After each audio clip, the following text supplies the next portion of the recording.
வணக்கம் மக்களே. நம்ம கார்த்திக் கதையில ஜனவரி 20 என்ன நடக்க போகுது அப்படிங்கறத பத்தி தாங்க இந்த வீடியோல இப்ப நம்ம பார்க்க போறோம். சோ இந்த வீடியோ பிடிச்சிருந்துச்சுன்னா இந்த வீடியோவுக்கு மறக்காம லைக் பண்ணிக்கோங்க. நீங்க லைக் பண்றதுதான் எங்களுக்கு அடுத்து வீடியோ போடுறதுக்கு ரொம்பவே இன்ட்ரெஸ்டிங்கா இருக்கும். சோ மறக்காம லைக் பண்ணிட்டு இந்த வீடியோவை பாருங்க. சோ பொங்கல் சூப்பரா கொண்டாடுனீங்களா? என்னதான் இருந்தாலும் 90s கிட் ஸ்கூல் படிக்கும் பொழுது கொண்டாடின பொங்கல் வேற லெவல். இப்ப எல்லாம் என்னடா பொங்கல் அப்படின்னு வருது. சோ நீங்க அந்த மாதிரி ஃபீல் பண்ணீங்களா? உங்களோட ஒப்பீனியனை கமெண்ட்ல ஷேர் பண்ணுங்க. சரி வாங்க வீடியோல என்ன நடந்துச்சு அப்படிங்கிறத பார்ப்போம். நம்ம ஹீரோ கிட்ட இங்க பாருங்க, இப்படியோ சூப்பரா இந்த பொங்கல் கொண்டாடியாச்சு. அம்மா எனக்கு புது துணி கொடுக்க மாட்டாங்க அப்படின்னு நினைச்சேன். ஆனா அம்மா நம்ம 2 பேருக்குமே புது துணி கொடுத்தாங்க. அதோட நம்ம எல்லாருமே சேர்ந்து ஒன்னா உட்காந்து சாப்பிட்டோம். எனக்கு ரொம்பவே ஹாப்பியா இருந்துச்சுங்க. இது நடக்குமா அப்படின்னு எனக்கு ரொம்பவே சந்தேகமா இருந்துச்சு. ஆனா நீங்க நடக்க வச்சு காமிச்சிட்டீங்க அப்படின்னு. அதுக்கு ஹீரோ சொல்றாரு, இங்க பாரு, என் பொண்டாட்டி ஒரு விஷயத்த ஆசைப்பட்டா அதை செஞ்சு கொடுக்காம இருக்க முடியுமா அப்படின்னு. அப்ப ஹீரோயின் சொல்றாங்க, ரொம்ப தேங்க்ஸுங்க அப்படின்னு சொல்லிட்டு ஹீரோவை டா போட்டு பேசுறாங்க. ஹீரோ கேக்குறாரு, என்ன டா போட்டு பேசுற? ஹீரோயின் சொல்றாங்க, நான் என் லவ்வரை டா போட்டு பேசுறதுல என்ன தப்பு இருக்கு? அப்ப ஹீரோ சொல்றாரு, அப்படியா அப்படின்னு. அப்ப ஹீரோவை ஹக் பண்றாங்க. அப்போ ஹீரோயின் சொல்றாங்க, இதே மாதிரி நான் எப்பவுமே உன் கூட சந்தோஷமா இருக்கணும். அம்மா விவாகரத்துக்கான ஏற்பாடுகளை பண்ணிக்கிட்டு இருக்காங்க. அந்த விவாகரத்து கண்டிப்பா நடக்கவே கூடாது. எப்படியாவது இந்த உண்மையெல்லாம் தெரிஞ்சு நம்ம குடும்பம் ஒன்னா சேர்ந்து சந்தோஷமா இருக்கணும். அப்ப ஹீரோ சொல்றாரு, கவலைப்படாத, கூடிய சீக்கிரம் அத்தை கிட்ட பாட்டி மேல எந்த தப்புமே இல்லை அப்படிங்கிறத நிரூபிச்சு இந்த குடும்பத்தையும் ஒண்ணு சேர்ப்பேன். நம்ம 2 பேருமே சேர்ந்து ஹாப்பியா இருக்கலாம், சரியா? ஹீரோயினும் சரி அப்படின்னு சொல்றாங்க. அதுக்கப்புறம் வெளியில அந்த வில்லி நேரா அவங்க அக்கா கிட்ட போயிட்டு, பாத்தியாக்கா அவன் எப்படி எல்லாம் பிளான் பண்றான் அப்படின்னு. நீ நினைச்சுக்கிட்டு இருக்க அவன் சாதாரண ஆளு அப்படின்னு. ஆனா எப்படி ட்ரிக்கா மினிஸ்டரை வர வச்சு இந்த பொங்கலை நீ ஏன் அவனுக்கு புது துணி கொடுக்கற மாதிரி பண்ணிட்டான் பாத்தியா? இது எல்லாமே அவனோட பிளான். இப்படி எல்லாம் பண்ணுவான் அப்படின்னு நீ கொஞ்சம் கூட எதிர்பார்த்திருக்கவே மாட்ட. நம்மள நல்லாவே அவன் முட்டாள் ஆக்கிக்கிட்டு இருக்கான். ஆனா நீதான் எதுவுமே தெரியாம இருக்க. இங்க பாருக்கா, விவாகரத்து வரைக்கும் நம்ம எல்லாம் வெயிட் பண்ண முடியாது. அதுக்கு இன்னும் 6-5 மாசம் கிடக்கு. அதுக்குள்ளேயும் இந்த டிரைவர் பையன் இந்த வீட்டுக்குள்ளேயே பர்மனண்டா தங்குறதுக்கு ஏதாவது ஒரு வழி பண்ணுவான். அப்படி அவனுக்கு நம்ம வாய்ப்பே கொடுக்க கூடாது. இங்க பாருக்கா, நீ இப்படி அமைதியா இருக்க அவன் இந்த வீட்டுக்குள்ள ஸ்ட்ராங் ஆகிக்கிட்டே போறான். நீ டம்மி பீஸ் ஆகிக்கிட்டே போற. இப்ப நீ என்னதான் பண்ண போற சொல்லு அப்படின்னு. அதுக்கு ஈஸ்வரி சொல்றாங்க, இங்க பாருடி, நானே யோசிச்சுக்கிட்டு தான் இருக்கேன். அவன் இந்த மாதிரி ட்ரிக்கா பண்ணுவான் அப்படின்னு நான் யோசிக்கல. எப்படியும் இந்த பொங்கலுக்கு அவனுக்கு புது துணி கொடுக்க மாட்டேன் அப்படின்னு நினைச்சுக்கிட்டு இருந்தேன். ஆனா அவன் என்னையே ஏமாத்தி புது துணிய வாங்க வச்சிருவான் அப்படின்னு நான் எதிர்பார்க்கல. இருக்கட்டும், நான் பாத்துக்கிறேன்டி. அப்ப வில்லி சொல்றாங்க, இங்க பாருக்கா, நீ இப்படியே பொறுமையா இருந்தேன்னு வச்சுக்கேன், அவன் கண்டிப்பா உன்னை முட்டாளாக்கி ரேவதிய இந்த வீட்டுல இருந்து கூட்டிட்டு போயிருவான். ஏற்கனவே துர்கா நம்ம கூட இல்ல, இப்ப அதே மாதிரி ரேவதியும் நம்ம கூட இல்லைன்னு வச்சுக்கேன், இந்த ஊர் மக்கள் எல்லாருமே சேர்ந்து என்ன பேசுவாங்க? பெத்த பொண்ண கூட இவளால ஒழுங்கா வளர்க்க முடியல அப்படின்னு சொல்லி எல்லாரும் பேசுவாங்க. அதையெல்லாம் கண்டிப்பா என்னால கேட்க முடியாதுக்கா. இந்த ஊருக்குள்ள அதுக்கப்புறம் உனக்கு மரியாதையே இல்லாம போயிரும்.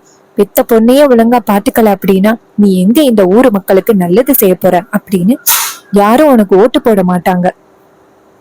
இப்படியே நீ நடக்கிறது எல்லாத்தையுமே வேடிக்கை பார்த்துக்கிட்டு இருக்காம ஏதாவது ஒரு முடிவு பண்ணுக்கா அப்படின்னு. இதை கேட்டதும் ஈஸ்வரி சொல்றாங்க, சரிடி, நான் சீக்கிரம் ஏதாவது பண்றேன் அப்படின்னு சொல்ல வில்லியும் சரி அப்படின்ட்டு போறாங்க.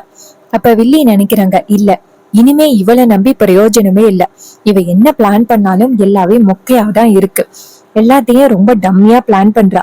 நம்ம வேற ஏதாவது பிளான் பண்ணி அக்காவுக்கு தெரியாம பிரச்சனையை உண்டாக்கணும் அப்படின்னு வில்லி நினைக்கிறாங்க.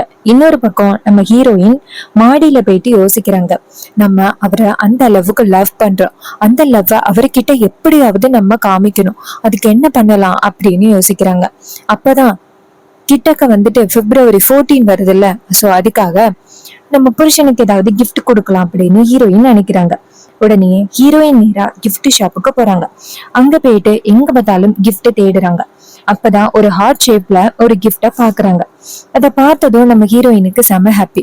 இது ரொம்ப சூப்பரா இருக்கு பாக்குறதுக்கு, இதை நம்ம அவர்கிட்ட கொடுக்கலாமே அப்படின்னு நினைச்சு அந்த ஹார்ட் ஷேப்ல உள்ள கிஃப்டை எடுத்து பாக்குறாங்க. பார்த்துட்டு நேரா அந்த ஷாப் ஓனர் கிட்ட, இங்க பாருங்க, இதுல எனக்கு நான் சொல்றத மாத்தி கொடுக்க முடியுமா? அவரை சொல்றாரு, மாத்தி கொடுக்கலாமே மேடம், என்ன வேணும்னு சொல்லுங்க. அப்ப ஹீரோயின் சொல்றாங்க, அதுல என்னோட பேரும் என்னோட ஹஸ்பண்டோட பேரும் வரணும். அப்ப அவரு சொல்றாரு, சரிங்க மேடம், நீங்க பேரு மட்டும் சொல்லுங்க, சிறப்பா ஏற்பாடு பண்ணிடலாம். ஹீரோயினும் சரி அப்படின்னு சொல்லிட்டு பேர் சொல்றாங்க. அந்த ஷாப்போட ஓனர் அப்படியே பேரெல்லாம் மாத்தி கொடுக்குறாங்க. சோ இத பார்த்துட்டு ஹீரோயின் ரொம்ப சந்தோஷப்படுறாங்க. அதுல கார்த்திக் ரேவதி அப்படின்னு எழுதியிருக்கு. ஹீரோயின் அந்த கிஃப்ட பார்த்துட்டு, இந்த கிஃப்ட February 14 அன்னைக்கு அவர்கிட்ட கொடுக்கணும், அது வரைக்கும் இதை நம்ம பத்திரமா வச்சுக்கணும் அப்படின்னு ஹீரோயின் அந்த கிஃப்ட கொண்டு போய் வீட்டுக்கு கொண்டுட்டு போறாங்க. அப்ப டக்குன்னு அந்த இடத்துக்கு வில்லி வராங்க. வில்லி வந்துட்டு, ரேவதி கையில என்ன? அப்ப ஹீரோயின் சொல்றாங்க, சித்தி இங்க பாருங்க, இது என் பர்சனல், இதுல எல்லாம் நீங்க தலையிடணும் அப்படின்னு அவசியம் கிடையாது. வில்லி கேக்குறாங்க, ஏடி பர்சனல், இப்ப வர வர ரொம்ப ஓவரா தான் பேசுற. அன்னைக்கு பார்த்தா என் மேல கை வைக்கிற, இன்னைக்கு என்னன்னா ரொம்ப ஓவரா என்கிட்ட எதிர்த்து பேசுற. இங்க பாரு, அக்காக்காரி மாதிரி எல்லாம் நான் சாஃப்டா போயிட்டு இருக்க மாட்டேன். அப்ப ஹீரோயின் சொல்றாங்க, சித்தி அதே மாதிரிதான் நானும் சொல்றேன். எங்க அம்மா சாஃப்டா உங்ககிட்ட பிஹேவ் பண்ற மாதிரி நானும் பண்ண மாட்டேன். அன்னைக்கு எப்படி காதுல ஒண்ணு வச்சேன், அதே மாதிரி இப்ப மறுபடியும் ஒண்ணு வேணுமா அப்படின்னு சொன்னதும் வில்லி ஷாக் ஆகுறாங்க. அப்போ வில்லி சொல்றாங்க, வர வர நீ கொஞ்சம் ஓவரா தான் பண்ணிக்கிட்டு இருக்க. ஹீரோயின் சொல்றாங்க, சித்தி உங்களை மாதிரி ஆளுக்கு அப்படி இருந்தாதான் சித்தி கரெக்டா இருக்கும். இது கேட்டதும் வில்லி கோவமா அந்த இடத்துல இருந்து போறாங்க. அப்ப ஹீரோயின் நேரா அந்த வில்லிய, சித்தி ஒரு நிமிஷம் நில்லுங்களேன். அப்ப வில்லி நின்னுட்டு, என்னடி வேணும் உனக்கு? ஹீரோயின் சொல்றாங்க, சித்தி இதுல என்ன இருக்கு அப்படின்னு தானே நீங்க ரொம்ப ஆர்வமா கேட்டுக்கிட்டு இருக்கீங்க. இதுல அவருக்கு கொடுக்க வேண்டிய கிஃப்ட் இருக்கு, இங்க பாருங்க அப்படின்னு எடுத்து காமிச்சிட்டு, பாத்தீங்களா, நானும் அவரும் எப்பவுமே இதே மாதிரி ஹாப்பியா இருக்க போறோம். உங்களால கண்டிப்பா எங்க ரெண்டு பேருமே பிரிக்கவே முடியாது. விவாகரத்து ஏற்பாடு பண்ணி எங்க ரெண்டு பேரையும் பிரிக்கலாம் அப்படின்னு தானே பிளான் பண்றீங்க. பட் நீங்க நினைக்கிறது கண்டிப்பா நடக்கவே நடக்காது. நானும் என் ஹஸ்பண்டும் சேர்ந்து ரொம்ப ஹாப்பியாவும் சந்தோஷமாவும் வாழ போறோம். ஆனா நீங்க இந்த குடும்பத்தை பழிவாங்கணும், என்னையும் அவரையும் பிரிக்கணும் அப்படின்னு நினைச்சுக்கிட்டு உங்க புருஷன் கூட சேர்ந்து வாழாம இருக்க போறீங்க. இது கேட்டதும் வில்லிக்கு செம்ம கோவம். கோவத்தோட அந்த இடத்துல இருந்து போறாங்க. ஹீரோயின் நேரா அவங்க ரூமுக்கு போயிட்டு அந்த கிஃப்ட பத்திரமா பீரோல வைக்கிறாங்க. வில்லி போயிட்டு, ஏண்டி உன் புருஷனுக்கு இந்த கிஃப்ட் கொடுக்க போறேன் அப்படின்னு என்ன நீ கிண்டல் பண்ணி பேசுறியா, விடமாட்டேன்டி அப்படின்னு. இன்னொரு பக்கம் நம்ம ஹீரோ அந்த இடத்துக்கு வந்துட்டு, என்னாச்சு, நீயும் உன் சித்தியும் ஏதோ பேசிக்கிட்டு இருந்தீங்க, இங்க பாரு, அவங்க கிட்ட அதிகமா பேச்சு கொடுக்காத, ஏன்னா அவங்கள பத்தி உனக்கு நல்லாவே தெரியும். அவங்க ஏதாவது ஒரு வகையில பிரச்சனைய உண்டாக்கணும் அப்படின்னு நினைப்பாங்க. நீ ஏன் அவங்க கிட்ட போயிட்டு தேவையில்லாம வாய கொடுத்துக்கிட்டு இருக்க? ஹீரோயின் சொல்றாங்க, இங்க பாருங்க, அவங்க பேசுறது எனக்கு கொஞ்சம் கூட பிடிக்கவே இல்லை. அவங்க இஷ்டத்துக்கு என்னையும் உங்களையும் ரொம்ப அவமரியாதையா பேசுறாங்க. எல்லாத்தையுமே கேட்டுக்கிட்டு இருக்க முடியாதுல்ல. அப்ப ஹீரோ சொல்றாரு, இங்க பாரு ரேவதி, உன்னை நல்லா ஞாபகம் வச்சுக்கோ, சின்ன வயசுல இருந்தே உன்னை தூக்கி வளர்த்தது அவங்கதான். அவங்க உனக்கு நிறையவே ஹெல்ப் பண்ணியிருக்காங்க. அதையெல்லாம் மறந்துட்டு இப்படி அவங்கள வந்துட்டு மரியாதை இல்லாம பேசுறதும் அடிக்கிறதும் ரொம்ப தப்பு, சரியா? ஹீரோயின் சொல்றாங்க, ஐயோ, நீங்க வேணும்னா ரொம்ப நேர்மையானவரா இருங்க, ஆனா அவங்க பண்றது எல்லாத்தையுமே என்னால வேடிக்கை பார்த்துக்கிட்டு இருக்க முடியாது அப்படின்னு சொல்லிட்டு ஹீரோயின் போறாங்க. அப்ப ஹீரோ நினைக்கிறாரு, ரேவதி ரொம்ப கோவப்படுறா, இருந்தாலும் அவளுடைய கோபமும் நியாயம் தானே, என்னதான் இருந்தாலும் அவங்க இந்த மாதிரியெல்லாம் பண்ணக்கூடாது அப்படின்னு ஹீரோ நினைக்கிறாரு. இன்னொரு பக்கம் வில்லிக்கு வந்துட்டு ஒரே யோசனையா இருக்கு. இந்த ரேவதி ரொம்ப ஓவரா போயிட்டு இருக்கா, நம்மள வர வர மரியாதை இல்லாம பேசுறா, அவளை கண்டிப்பா சும்மா விடக்கூடாது அப்படின்னு வில்லி நினைக்கிறாங்க. இன்னொரு பக்கம் ஹீரோயின் அவங்களோட கிஃப்ட் வச்சிருக்காங்கல்ல, அதை எப்படியாவது ஹீரோ கிட்ட கொடுக்கணும் அப்படின்னு நினைச்சு நேரா நம்ம ஹீரோவுக்கு போன் பண்றாங்க. அப்ப நம்ம ஹீரோ போன் அட்டென்ட் பண்ணி, சொல்லுமா. ஹீரோயின் சொல்றாங்க, நான் மாடியில இருக்கேன், மாடிக்கு வாங்கல. ஹீரோவும் சரி அப்படின்னு சொல்லிட்டு நேரா மாடிக்கு வராரு. அங்க வந்ததும் ஹீரோயின் சொல்றாங்க, உங்களுக்கு ரொம்ப பிடிச்சமான ஒரு கிஃப்ட கொண்டு வந்திருக்கேன். அப்ப ஹீரோ கேக்குறாரு, கிஃப்டா, என்ன கிஃப்ட்? ஹீரோயின் சொல்றாங்க, இங்க பாருங்க அப்படின்னு சொல்லிட்டு கிஃப்ட் கொடுக்க ஹீரோ அந்த கிஃப்ட பார்த்துட்டு ரொம்ப சந்தோஷப்படுறாரு. ரொம்ப சூப்பரா இருக்கு, அப்ப ஹீரோயின் சொல்றாங்க, உங்களுக்காக அங்கேயும் இங்கேயும் அலைஞ்சு தேடி வாங்கிட்டு வந்திருக்கேன். அப்ப ஹீரோ சொல்றாரு, பார்க்க ரொம்ப சூப்பரா இருக்கு ரேவதி. அப்ப ஹீரோயின் சொல்றாங்க, இங்க பாருங்க, நல்லா இருக்கும், ஏன்னா அதுல நம்ம 2 பேரோட பேரும் இருக்குல்ல அப்படின்னு சொல்லிட்டு அந்த கிஃப்ட் அவங்க ஹஸ்பண்ட் கிட்ட கொடுத்து ரொம்ப சந்தோஷப்படுறாங்க. அப்ப ஹீரோயின் சொல்றாங்க, இதே மாதிரி எப்பவுமே நம்ம 2 பேருமே ரொம்ப ஹாப்பியா இருக்கும். நம்ம யாரை பிரிக்க நினைச்சாலும் நம்ம பிரியவே கூடாது. நம்ம ரொம்ப சந்தோஷமா இருக்கணும். அப்ப ஹீரோ சொல்றாரு, இங்க பாரு, அதுக்காக தானே இத்தனை நாளும் போராடிக்கிட்டு இருக்கோம். எங்க அம்மா ஆசைப்பட்டது நம்ம 2 பேருமே சேர்ந்து ஹாப்பியா இருக்கணும் அப்படின்னு ஆசைப்பட்டாங்க. உன்னை இந்த வீட்டோட மருமகள் ஆக்கணும் அப்படின்னு ரொம்ப ஆசைப்பட்டாங்க. அவங்களோட ஆசை ஜெயிச்சிருச்சு. உன்னை எப்படியாவது நான் சென்னைக்கு கூட்டிட்டு போயிட்டு ஹாப்பியா சந்தோஷமா வாழணும். அதுதான் என்னுடைய முதல் ஆசை. அப்ப ஹீரோயின் சொல்றாங்க, கண்டிப்பா கூடிய சீக்கிரம் நம்ம 2 பேருமே சேர்ந்து சந்தோஷமா வாழலாம். சீக்கிரம் அம்மா கிட்ட வந்து உங்க மேல எந்த தப்பும் இல்லை அப்படிங்கறத நிரூபிச்சாலே போதும். நம்ம வீட்டுல எந்த பிரச்சனையும் இருக்காது. அப்ப ஹீரோ சொல்றாரு, அந்த உண்மையதான் கண்டுபிடிக்கிறதுக்கு நான் ரொம்ப போராடிக்கிட்டு இருக்கேன். அந்த சண்முகம் மட்டும் உயிரோட இருந்திருந்தா அவரை இன்னரும் கூட்டிட்டு வந்து அத்தைக்கிட்ட உண்மையை நிரூபிச்சிருப்பேன்.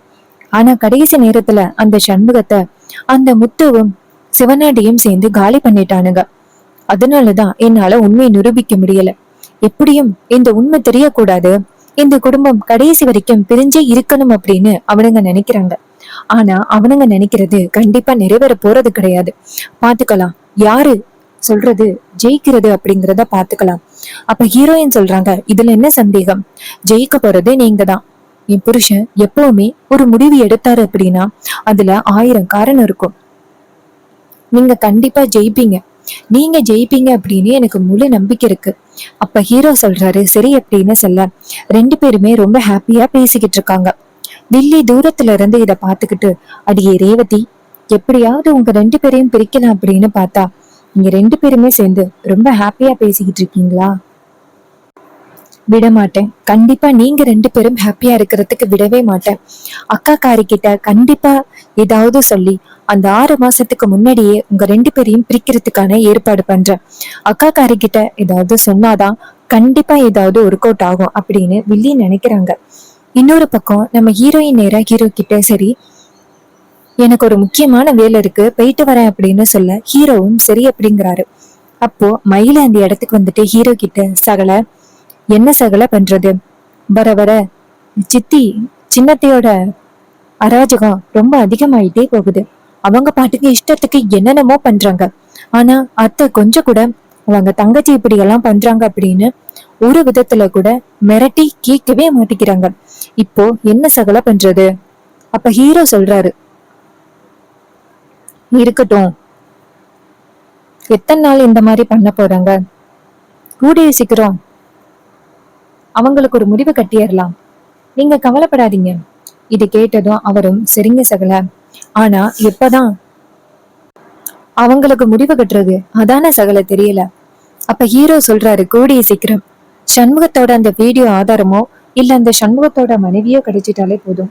ஆல்மோஸ்ட் நம்ம உண்மையை நிரூபிச்ச மாதிரிதான். அது வரைக்கும் கொஞ்சம் பொறுமையா இருக்கணும் அப்படின்னு சொல்ல மயிலும் சரிங்க சகல அப்படின்னு சொல்லிட்டு பேசிக்கிட்டு இருக்காங்க. சோ அடுத்த மாஸ்டர் பிளான் என்ன பண்ணலாம் அப்படின்ட்டு ரொம்ப தீவிரமா யோசனை பண்ணிக்கிட்டு இருக்காங்க. இன்னொரு பக்கம் வில்லி எப்படி அந்த ஹீரோவை வீட்டை விட்டு எப்படி துரத்துறது அப்படின்னு அவங்களும் ஒரு பக்கம் பயங்கரமான திட்டம் போட்டுக்கிட்டு இருக்காங்க. சோ பரமேஸ்வரி வீட்டுலதான் இருக்காங்க. ஆனா அதுதான் பரமேஸ்வரி அப்படிங்கிற விஷயம் நம்ம கார்த்திக்கு தெரியல. ஏன்னா ஈஸ்வரி பரமேஸ்வரிங்கிற பேரு எனக்கு பிடிக்கல அப்படின்னு அவங்க பேரை மீனாட்சின்னு மாத்தி வச்சு வீட்டுக்கு கூட்டிட்டு வந்திருக்காங்க. இதனால கண்டுபிடிக்க முடியல. பாப்போம் இதுக்கப்புறம் என்னெல்லாம் நடக்க போகுது அப்படின்னு. நம்ம ஹீரோ எப்படி உண்மைய கண்டுபிடிக்க போறாரு, எப்படி இந்த குடும்பத்தை சேர்க்க போறாரு, விவாகரத்துல இருந்து எப்படி தப்பிக்க போறாரு, இது எல்லாம் அப்கமிங் எபிசோடுல ரொம்ப ரொம்ப இன்ட்ரெஸ்டிங்கா நடக்க போகுது. சோ இதே மாதிரி இன்னுமே அப்டேட்ஸ் வேணும் அப்படின்னா மறக்காம நம்ம சேனலை சப்ஸ்கிரைப் பண்ணிக்கோங்க. இதே மாதிரி இன்னுமே நிறைய அப்டேட்ஸ் நம்ம வீடியோல தொடர்ந்து பார்க்கலாம். தேங்க்யூ ஃபார் வாட்சிங்.